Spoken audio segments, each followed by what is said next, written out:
Hello everyone, welcome to Excel in Education channel.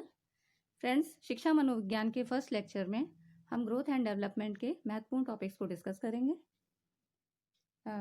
चलिए start करते हैं। ग्रोथ एंड डेवलपमेंट होता क्या है? आप जानते होंगे कि बालक के विकास की जो प्रक्रिया होती है वो जन्म के पूर्व ही आरंभ हो जाती है। जबकि बच्चा माता के गर्भ में आता है तभी से उसकी आरंभ हो जाती है, और जन्म के बाद कई स्टेजेस आती हैं। जैसे बालक छोटा होता है, शैशवावस्था, फिर थोड़ा और बड़ा होता है बाल्यावस्था, फिर किशोरावस्था और अंत में प्रौढ़ावस्था। क्रमशः चलती ही रहती है। इस प्रकार वो विकास की विभिन्न अवस्थाओं से गुजरता है। ये स्टेजेस होती हैं, जैसे मैंने बताया आपको, शैशवावस्था है, बाल्यावस्था, किशोरावस्था या प्रौढ़ावस्था, ये सबकी स्टेजेस होती हैं जो कि क्रमशः एक के बाद स्टेप बाय स्टेप आती रहती हैं। इस प्रकार वो विकास की विभिन्न अवस्थाओं से गुजरता है। अब इन अवस्थाओं से गुजरते हुए उसमें बहुत सारे चेंजेस भी होते हैं, जिसमें क्या होता है, उसका शारीरिक विकास होता है, फिजिकल डेवलपमेंट, फिर मानसिक होता है, मेंटल डेवलपमेंट, सामाजिक, संवेगात्मक और नैतिक विकास। नैतिक विकास मीन्स मोरल डेवलपमेंट। अब ये होता कैसे है? शारीरिक विकास जैसे है तो इसमें क्या होता है, शारीरिक विकास जो होता है उसके फिजिकल स्ट्रक्चर में चेंजेस के लिए होता है। जब बालक छोटा होता है तो ना तो उसकी हड्डियां इतनी मजबूत होती हैं, ना लंबाई होती है, और ना ही ऐसी कोई ग्रोथ होती है, ना ही परमानेंट दांत होते हैं। हड्डियां भी उसकी मसल्स होती हैं, बहुत कमज़ोर होती हैं। तो उसमें क्या होता है कि स्थायित्व नहीं होता है। तो शरीर का जो कद होता है, भार होता है, लंबाई होती है, शरीर का अनुपात होता है, ये सब क्या होता है, धीरे धीरे एज के साथ उसके चेंज होते रहते हैं, ग्रोथ करते हैं, वृद्धि करते हैं।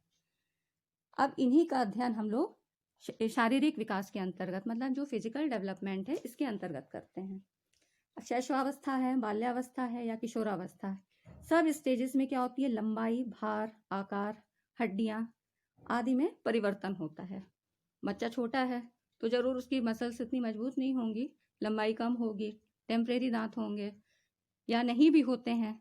फिर बाल्यावस्था आएगी, धीरे धीरे ग्रो करेगा, पैरों पे चलना सीखेगा, हाथ से अपने एक्टिविटीज़ करना सीखेगा।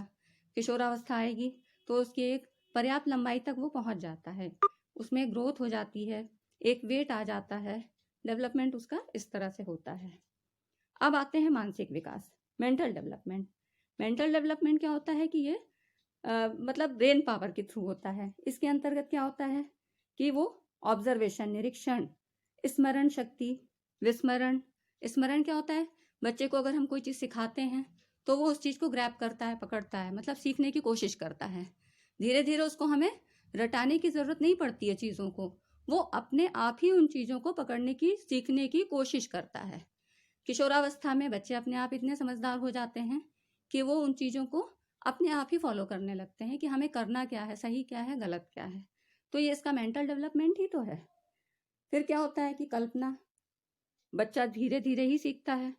शुरू में उसमें कोई इमेजिनेशन पावर नहीं होती है, लेकिन बाद में क्या होता है कि जब वो यूथ होता है, मतलब किशोरावस्था में आता है, तो उसमें इमेजिनेशन पावर की क्षमता ज़्यादा विकसित हो जाती है। इसी तरह भाषा है, बुद्धि है, उसके इंटरेस्ट है, मतलब रुचियाँ, ये सब चेंजेस होते रहते हैं। तो ये इसके मानसिक विकास में आते हैं। फिर नेक्स्ट है हमारा सामाजिक विकास। ये सब क्या है, ये सब डेवलपमेंट के प्रोसेस चल रहे हैं। सामाजिक विकास, सामाजिक विकास में क्या होता है, बालक का समाजीकरण होता है।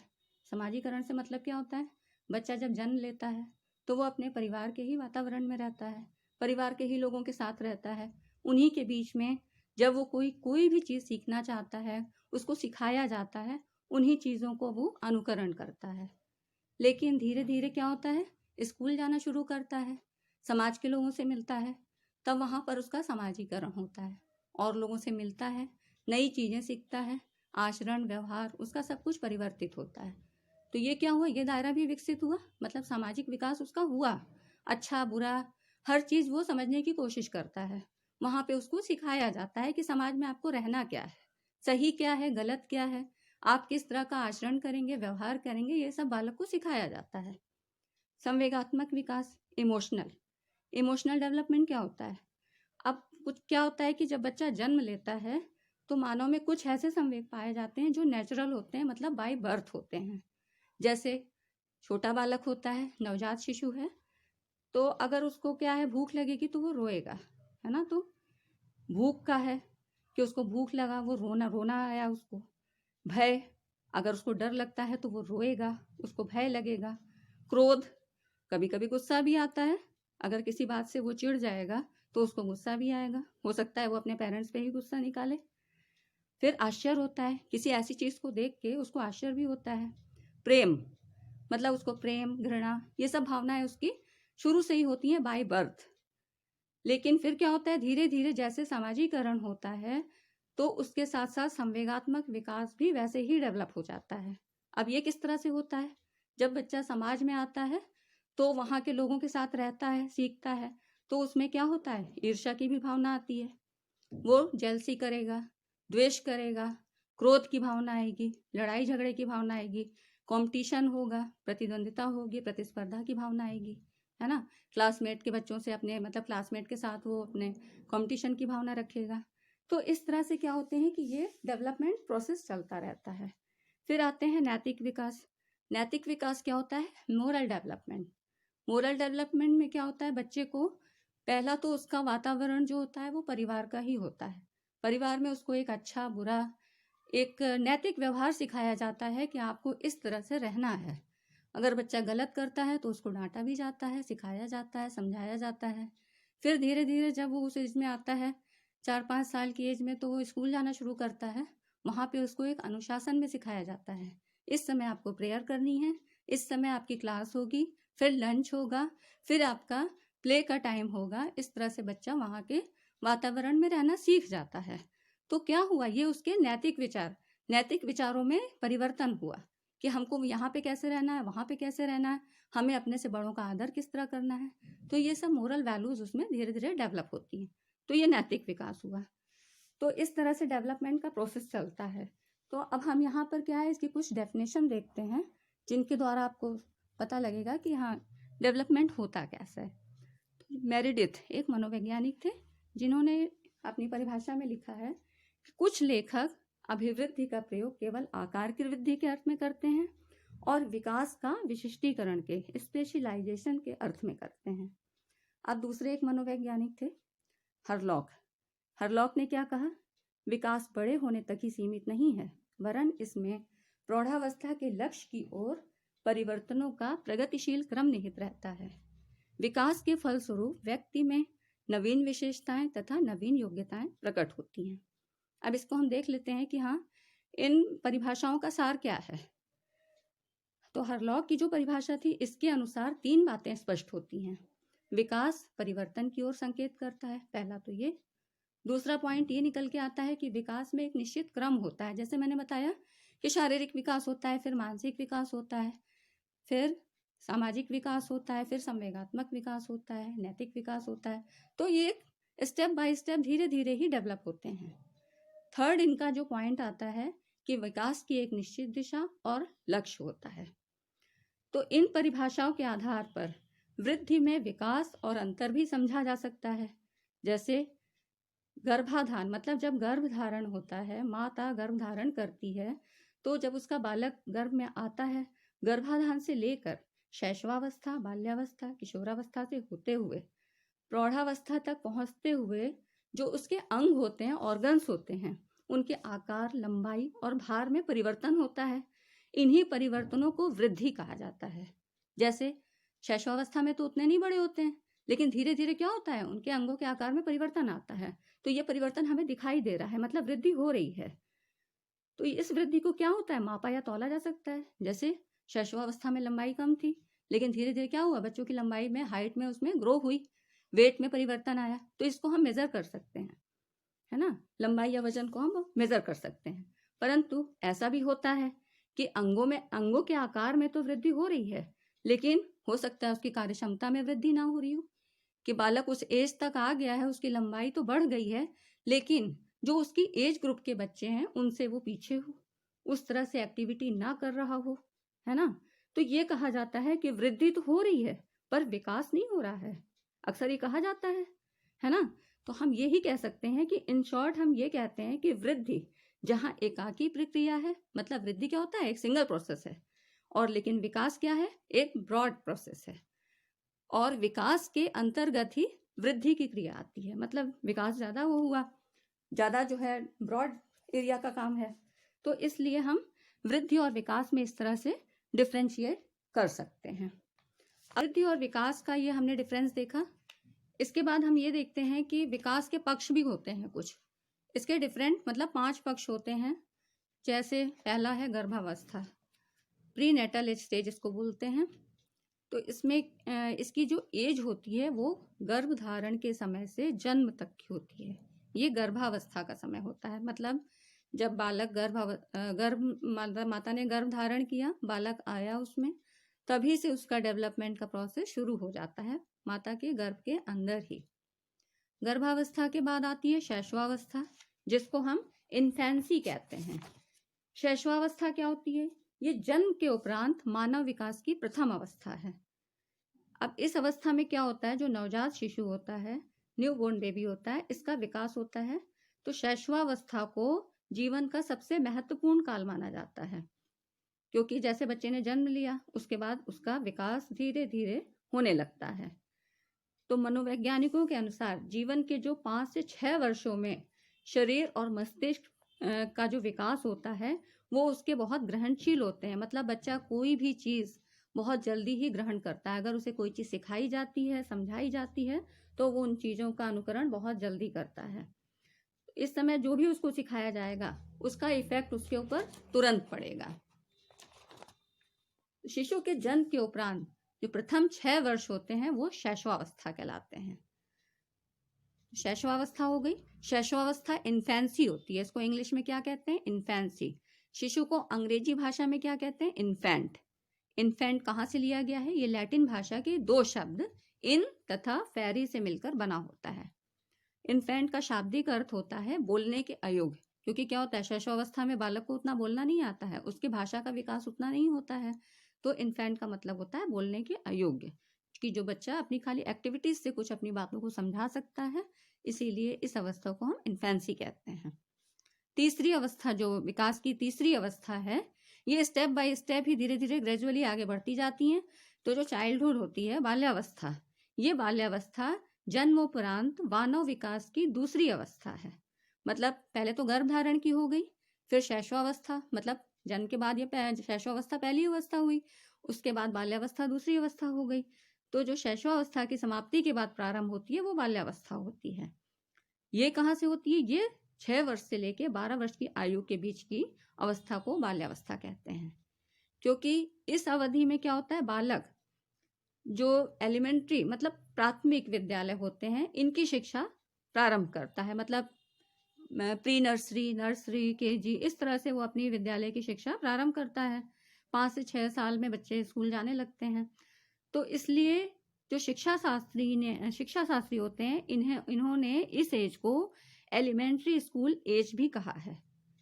अब इस अवस्था में क्या होता है, बालक व्यक्तिगत या सामाजिक व्यवहार करना सीखना प्रारंभ कर देता है। क्योंकि क्या होता है, पहले तो वो घर में रहता है, लेकिन फिर जब स्कूल जाएगा, अपने दोस्तों से मिलेगा, टीचर के संपर्क में आएगा, तो उसका सामाजिक डेवलपमेंट होने लगता है। फिर वो वातावरण के और लोगों से भी मिलता है, अपने आस पड़ोस के दोस्तों से, सहपाठियों से, सभी से मिलता है। तो यहाँ पर उसका क्या होता है, एक बाल्यावस्था में विकास शुरू हो जाता है।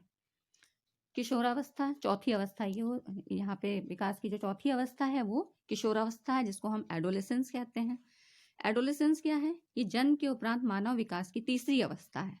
मतलब वैसे तो यहाँ पर स्टेज बाय स्टेज जो हम देख रहे हैं वो चौथी अवस्था है, लेकिन जन्म के बाद से जो अवस्था ली जाती है वो बाल्यावस्था की समाप्ति के बाद तीसरी अवस्था है। मतलब बाल्यावस्था खत्म हुई, उसके बाद ये तीसरी अवस्था शुरू होती है।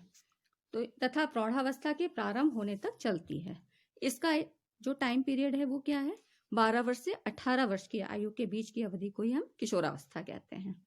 मतलब इस समय तक बच्चे आते आते काफ़ी समझदार हो जाते हैं, अपने आप डिसीजन लेने लगते हैं, बहुत सी चीज़ें अपने आप करने लगते हैं। उनको मतलब बहुत ज़्यादा रोक टोक पसंद नहीं आती है, बहुत ज़्यादा उनको कुछ भी कहिए मत। आप किशोरावस्था में हैं, एडल्ट हो गए हैं, तो उनको ये होता है कि वो अपने मन से करें। उनका एक कोई रोल मॉडल होता है, वो उसके हिसाब से अपना करने लगते हैं। ड्रीम डे, कुछ दिवा स्वप्न में भी रहते हैं कि हाँ मुझे इस तरह करना है, ऐसे करना है। तो सबकी अपनी रुचियां होती हैं, अपना इंटरेस्ट होता है। तो किशोरावस्था तक आते आते इस तरह के बहुत सारे डेवलपमेंट्स हो जाते हैं। तो बाल्यावस्था और प्रौढ़ावस्था के बीच का जो ट्रांजिशनल पीरियड होता है, इसे जीवन का सर्वाधिक कठिन काल कहा गया है। कठिन काल ऐसे कहा गया है क्योंकि बच्चा क्या होता है, बहुत कन्फ्यूजन की स्थिति में रहता है। मतलब वो सोच नहीं पाता है। अब वो क्या है, ना तो वो बहुत छोटा है और ना ही बहुत बड़ा है। तो धीरे धीरे क्या होता है कि वो ये नहीं समझ पाता है कि मैं हूँ किस पीरियड में, छोटा हूँ कि बड़ा हूँ। अगर वो बच्चों जैसी हरकतें करता है तो ये कहा जाता है तुम बड़े हो गए हो। अगर बहुत बड़े जैसी बातें करता है तो ये होता है कि नहीं, बहुत बड़े नहीं हो गए हो तुम, है ना। तो यहाँ पर एडोलेसेंस शब्द जो है वो लैटिन भाषा के एडोलिसियर इस शब्द से बना होता है, जिसका अर्थ है टू ग्रो टू मैच्योरिटी, यानी परिपक्वता की ओर बढ़ना। जैसे मैच्योर होते हैं तो धीरे धीरे उसकी क्या होती है, एक्टिविटीज चेंज हो जाती हैं। तो यही होता है कि परिपक्वता मतलब एक आपका मेंटल लेवल जो होता है वो ग्रो कर रहा है, आप उसके हिसाब से एक्टिविटी करने लग जाते हैं। बल्कि इसमें से क्वेश्चन भी बनता है कि स्टैनले हॉल मतलब एक मनोवैज्ञानिक थे। इन्होंने किशोरावस्था को संघर्ष मतलब स्ट्रेस, तनाव, स्ट्रेन, तूफान, स्टॉर्म तथा विरोध की अवस्था कहा है। स्टैनले हॉल ने किशोरावस्था को संघर्ष, तनाव, तूफान तथा विरोध की अवस्था कहा है। कई बार ये क्वेश्चन पूछा भी गया है कि किसने मतलब किशोरावस्था को तूफान की अवस्था कहा है। तो कई बार नाम भी पूछ लिया जाता है, या ऐसे भी पूछ लिया जाता है कि कठिन संघर्ष वाला काल किसको कहा जाता है। तो आप आंसर देंगे कि किशोरावस्था को कहा जाता है। किशोरावस्था के बाद आती है प्रौढ़ावस्था। प्रौढ़ावस्था क्या होती है कि ये 19 वर्ष से अधिक होने पर प्रौढ़ावस्था गिनी जाती है। मतलब 13 से 18 साल किशोरावस्था, उसके बाद की प्रौढ़ावस्था। प्रौढ़ावस्था में क्या होगा कि मनुष्य की जो मतलब अब क्योंकि एडल्ट के बाद वृद्धावस्था ही आ जाती है, तो इसमें क्या होगा कि फिजिकल स्ट्रक्चर में थोड़े चेंजेस आएंगे, हड्डियों में उतना मजबूती नहीं रहेगी, आपकी वर्क पावर कम हो जाती है। तो प्रौढ़ावस्था में इस तरह के चेंजेस होते हैं, वो कार्यक्षमता नहीं रह जाती है। एक युवा पुरुष के मामले में जो प्रौढ़ावस्था वाला व्यक्ति होगा, उसकी कार्यक्षमता, कार्यशैली, उसकी स्मरण शक्ति, ये सब में डिक्रीज होने लगता है। वो चीज़ें उसमें नहीं रह पाती हैं जो एक किशोरावस्था के बालक में रहती हैं। इसके बाद हम विकास के सिद्धांतों की चर्चा करेंगे, जो कि बहुत इम्पॉर्टेंट है। तो नेक्स्ट आता है हमारा विकास के सिद्धांत। विकास के सिद्धांत गैरिसन इसके एक मनोवैज्ञानिक थे। उन्होंने परिभाषा दी है कि जब बालक विकास की एक अवस्था से दूसरी अवस्था में प्रवेश करता है, तब उसमें कुछ परिवर्तन देखते हैं। अध्ययनों ने सिद्ध कर दिया है कि इन परिवर्तनों में पर्याप्त निश्चित सिद्धांतों का अनुसरण करने की प्रवृत्ति होती है। इन्हीं को विकास का सिद्धांत कहते हैं। विकास के कुछ सिद्धांत हैं जिनके अनुसार विकास की प्रक्रिया नियंत्रित होती है। तो इसमें पहला क्या है, विकास की दिशा का सिद्धांत। ये पहला पॉइंट है। इन सिद्धांतों को समझना इसलिए भी जरूरी है क्योंकि डेवलपमेंट का जो प्रोसेस है इन्हीं के थ्रू होता है, और इनको जानना बहुत ज़रूरी है क्योंकि इनसे कई बार क्वेश्चंस भी बन जाते हैं। विकास की दिशा का सिद्धांत ये होता है प्रिंसिपल ऑफ डेवलपमेंटल डायरेक्शन। इस सिद्धांत के अनुसार जो विकास की प्रक्रिया है ये एक पूर्व निश्चित दिशा में आगे की ओर बढ़ती है। इन्होंने एक मनोवैज्ञानिक थे, मनोवैज्ञानिक कुप्पुस्वामी, इन्होंने व्याख्या ऐसे की है कि विकास सिफेलोकॉर्डल और प्रॉक्सिमोडिस्टल क्रम में होता है। सिफेलोकॉर्डल क्या होता है?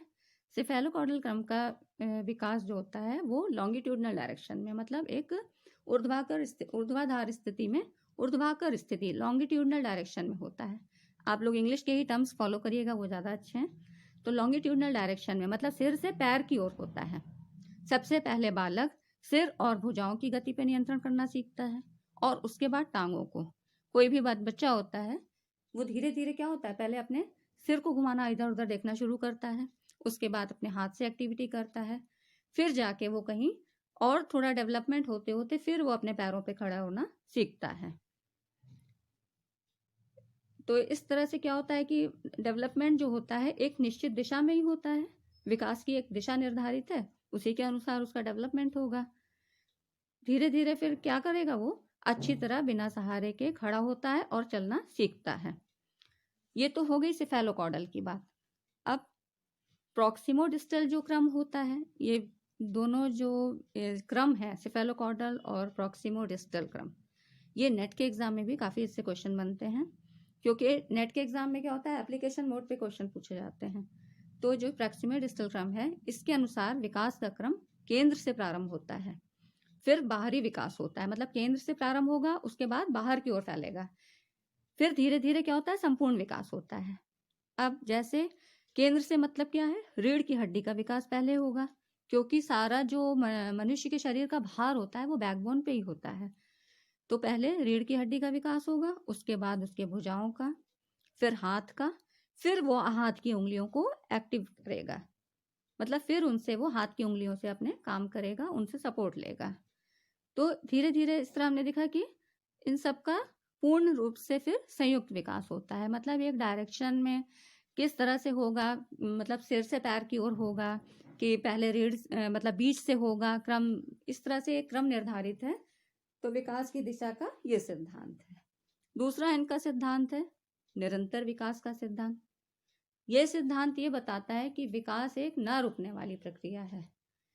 जैसे हमने शुरू में भी देखा कि ये माँ के गर्भ से ही प्रारंभ होती है और मृत्यु पर्यंत चलती रहती है। कई बार इससे भी क्वेश्चन बनता है कि जैसे आपको 4 ऑप्शन दिए हुए हैं, उसमें ये दिया रहेगा कि विकास की प्रक्रिया किस अवस्था से प्रारंभ होती है।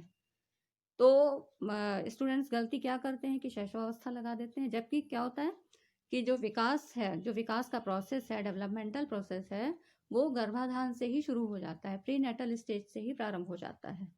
तो इस चीज को आप ध्यान रखिएगा। तीसरा पॉइंट है व्यक्तिगत भिन्नता का सिद्धांत। तीसरा पॉइंट हमारा आता है principle of individual difference in rate of growth. इस सिद्धांत के अनुसार क्या होता है कि बालकों का विकास और वृद्धि उनकी व्यक्तिगत भिन्नता के आधार पे होती है। जैसे हर बालक का अपना अपना रंग रूप होता है, हाइट होती है, और उसके बालों का कलर, आंखों का कलर, नैन नक्श, ये सब डिफरेंट होते हैं। तो एक ही आयु के 2 बालक होंगे, उनकी लेकिन रूप रंग अलग हो सकता है, कदकाठी अलग हो सकती है ना, उनका मेंटल लेवल हो सकता है। तो ये सब क्या होती है, उनके डिफरेंट क्वालिटीज होती हैं। तो व्यक्तिगत भिन्नता का ये सिद्धांत हुआ कि जिसकी जैसी ग्रोथ होगी, है ना, उसके घर का वातावरण जैसा होगा, उसके माँ बाप का स्ट्रक्चर जैसा होगा, वही चीज़ उसमें भी आएगी। तो ये व्यक्तिगत भिन्नता का सिद्धांत हुआ कि कई बार ट्विंस बच्चे भी क्या होता है, थोड़ा ना थोड़ा चेंजेस होता है, उनमें भी होता है, वो बिल्कुल एक जैसे नहीं होते हैं। या तो कुछ आदतों में चेंज होगा, अथवा कुछ शारीरिक बनावट में कुछ चेंज होगा, कुछ ना कुछ अंतर जरूर होता है। तो ये व्यक्तिगत भिन्नता का सिद्धांत हुआ। अब चौथा है इनका विकास क्रम का सिद्धांत, प्रिंसिपल ऑफ डेवलपमेंट सीक्वेंसेस। इस सिद्धांत के अनुसार विकास एक व्यवस्थित तथा निश्चित क्रम में होता है। जैसे मनुष्य जाति के सभी बालकों की वृद्धि सिर की ओर से प्रारंभ होती है, ये हमने बताया सिफेलोकॉर्डल में, आगे सिफेलोकॉर्डल क्रम में बताया था। और भाषा संबंधी विकास का भी एक क्रम होता है कि पहले तो जो मतलब शैशवावस्था होती है, उसमें बालक को कुछ भी मतलब कुछ भी बोलना नहीं आता है, बहुत छोटे मोटे टूटे फूटे शब्दों में ही वो बात करता है।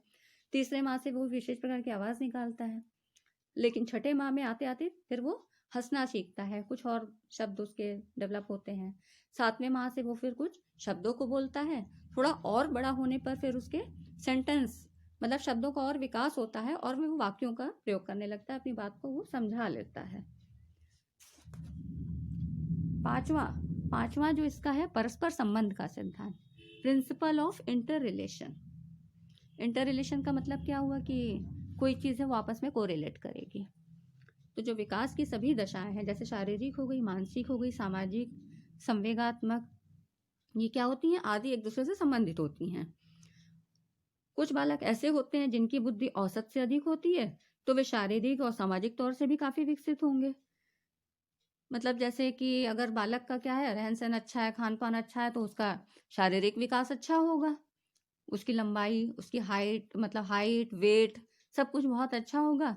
तो उसकी बुद्धि का डेवलपमेंट भी उसी तरह होगा, वो अन्य बच्चों के अपेक्षा बुद्धि का विकास उसका जल्दी होगा, अच्छा होगा, चीज़ों को वो जल्दी समझने की कोशिश करेगा। तो इस तरह से शारीरिक विकास बौद्धिक विकास को प्रभावित करता है। अब गैरिसन ने इसकी परिभाषा दी कि शरीर संबंधी दृष्टिकोण व्यक्ति के विभिन्न अंगों के विकास में सामंजस्य और परस्पर संबंध पर बल देता है। तो इन्होंने अपनी परिभाषा के द्वारा इस चीज़ को डिफाइन किया कि जो शरीर संबंधी दृष्टिकोण, मतलब जो अगर उसका फिजिकल स्ट्रक्चर अगर स्ट्रांग है तो उसी तरह से वो अपने अंगों के विकास में भी एक इंटर रिलेशन, मतलब एक संबंध बनाता है और चीज़ों को जल्दी से समझने की कोशिश करता है। उसका डेवलपमेंट मतलब विकास वैसे ही होता है। छठा होता है इसका समान प्रतिमान का सिद्धांत, प्रिंसिपल ऑफ यूनिफॉर्म पैटर्न। इस सिद्धांत के अनुसार मानव जाति के शिशुओं के विकास का प्रतिमान एक है। मनुष्य जाति के बालकों का विकास एक निश्चित पैटर्न, जैसे सिर की ओर से ही प्रारंभ होता है। अभी आगे हमने सिफेलोकॉर्डल में पढ़ा ही है ना। तो हरलॉक ने भी इस सिद्धांत का अर्थ इस प्रकार स्पष्ट किया कि प्रत्येक जाति, चाहे वो पशु जाति हो या मानव जाति हो, अपनी जाति के अनुसार ही विकास के प्रतिमान का अनुसरण करती है। मतलब एक पैटर्न होता है कि जिसके अनुसार ही बालक का डेवलपमेंट होगा। अब सातवां इसका क्या है? सातवां है इसका principle of general to specific response, मतलब सामान्य से विशिष्ट प्रतिक्रियाओं का सिद्धांत। ये क्या होता है? सामान्य से विशिष्ट मतलब क्या होता है कि जैसे बालक है, अब उसे कोई अपना खिलौना पकड़ना है या वो कोई भी चीज़ करना चाहता है तो वह अपने पहले पूरे शरीर का संचालन करता है, फिर वो अपने हाथ से खिलौने की पकड़ने की चेष्टा करता है। पहले वो सामान्य रूप से, मतलब सामान्य से विशिष्ट का मतलब ये हुआ कि पहले वो सामान्य रूप से अपने शरीर को संचालित करेगा, फिर बाद में विशिष्ट रूप से, क्योंकि हाथ की एक्टिविटी को उसमें काम में लाना है, फिर वो हाथ से अपने खिलौने को पकड़ने की चेष्टा करेगा।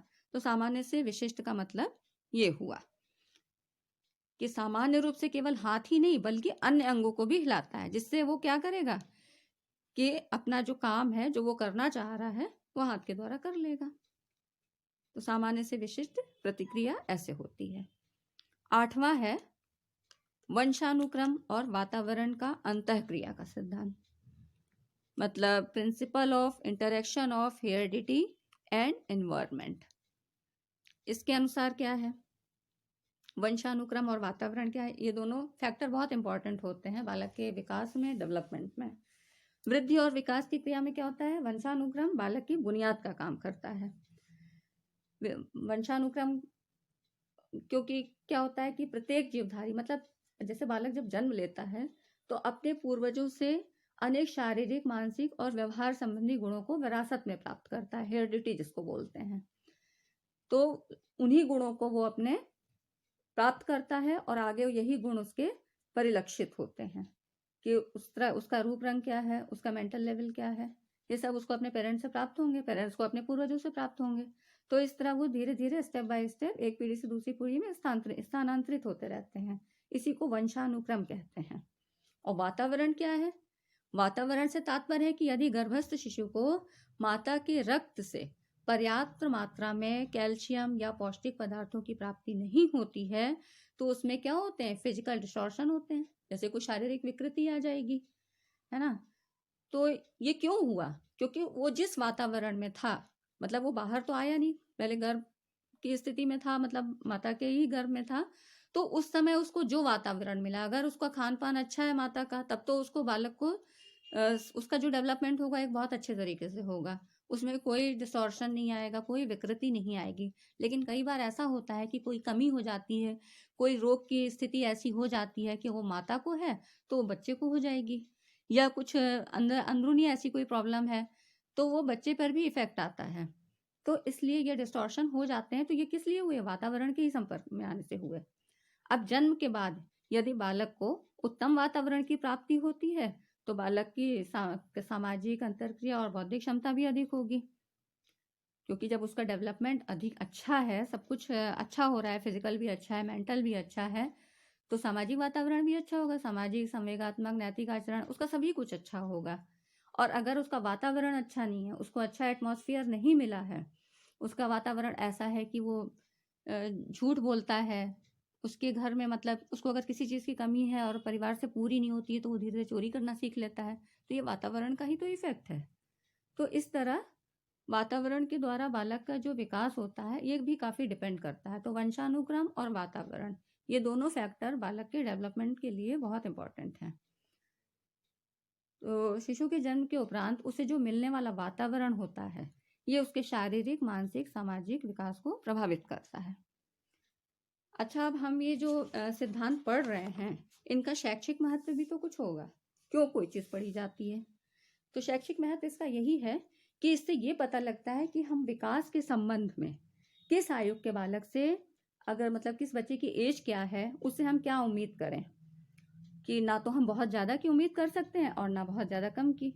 मतलब जिस एक पर्टिकुलर एज के लिए जो चीज़ें रखी गई हैं, जो चीज़ें निर्धारित की गई हैं, हमको उन्हीं की उम्मीद करना चाहिए। क्योंकि अगर हम ज़्यादा की करते हैं और अगर बच्चा वो नहीं कर पाता है तो वो हतोत्साहित होगा और हमें भी लगेगा कि इसका डेवलपमेंट क्यों नहीं हो रहा है। और अगर कम करता है तो उसमें भी प्रॉब्लम है कि भाई हमें लगता है कि वो क्यों नहीं कर पा रहा है और बच्चों की तरह से वो क्यों नहीं कर पाता है। तो इस तरह बालक की वृद्धि और विकास के लिए कब अधिक और कब कम प्रयत्न किया जाए। अगर ऐसा लगता है कि किसी बच्चे का मान लीजिए मेंटल डेवलपमेंट कम है, तो फिर क्या होता है, उसको उस तरह की रेमेडीज दी जाती हैं, वैसा उपचार दिया जाता है। लेकिन अगर बच्चा पूरी तरह से सामान्य है, स्वस्थ है और उसका जो विकास है, जो डेवलपमेंट है, वो अपने एज के अकॉर्डिंग चल रहा है, सब कुछ सही है, मेंटल लेवल भी सही है, फिजिकल भी सही है, कोई उसमें ऐसे डिस्टॉर्शन नहीं दिखाई दे रहे हैं, तो इसका मतलब है कि वो अपनी सामान्य गति से डेवलपमेंट उसमें हो रहा है। तो उसका ये डेवलपमेंट देखते हुए जो बालक के पेरेंट्स हैं, वो इसके एक भविष्य का भी फ्रेम कर सकते हैं। मतलब उसको एक बता सकते हैं कि हाँ, हम इसके लिए चीज़ें सोच सकते हैं, इसको हम ऐसे पढ़ाई कराएं, इसको ऐसे इस फील्ड में भेजेंगे। तो इस तरह से हमको क्या होता है कि डेवलपमेंटल विकास, इसके जो है, इसका जो एक डेवलपमेंट है, बालक का जो डेवलपमेंट किस तरह से हो रहा है, इसके द्वारा ये पता लग जाता है कि हाँ, मतलब ये बच्चा क्या कर सकता है। अगर इसमें कोई कमी नहीं है, कोई दिक्कत नहीं है, तो ठीक है, इसकी गति जो है सामान्य गति चल रही है, इसमें एक निश्चित दिशा में ग्रोथ हो रही है, तो ठीक है। तो ठीक है फ्रेंड्स, आज का लेक्चर हम यहीं पे समाप्त करते हैं। अगर मेरा वीडियो आपको पसंद आया है तो प्लीज़ लाइक, सब्सक्राइब और इसको शेयर करिए। और इसके पीडीएफ और नोट्स के लिए आप हमारे टेलीग्राम चैनल को ज्वाइन कर सकते हैं, जिसका लिंक जो है डिस्क्रिप्शन में दिया गया है।